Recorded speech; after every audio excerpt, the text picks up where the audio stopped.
Dolph Lundgren en bakılan ve Hollywood'da meşhur filmlerinden biri olan Kiçik Tokyo'da Qalmaqal filmi hakkında məlumat.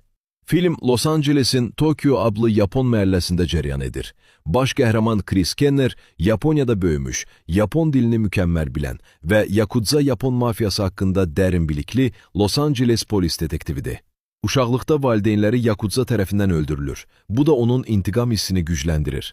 Bir gün ona Johnny Murata, Yapon əsilli Amerikalılardan olan, lakin Yapon mədəniyyətindən uzaq, zarafatçıl polis əməkdaşı təyin olur. Onların fərqli üslubları var. Kenner ciddi və ənənəvi, Murata isə Amerika tipli, komik birisidir. Onların arasında toqquşmalar yaranır. Amma ikisi də əla döyüşçüdür. Onlar Yoshida adlı amansız Yakuza bossunun narkotik imperiyasını dağıtmaq istəyirlər. Yoshida Kenner'in keçmişi ilə bağlıdır və son dərəcə qəddarlıqla fərqlənir.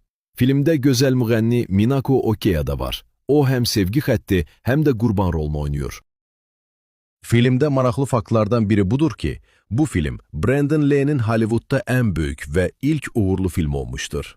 Filmin bütçesi $8 milyon, kassa gəliri isə $27 milyon olmuştur.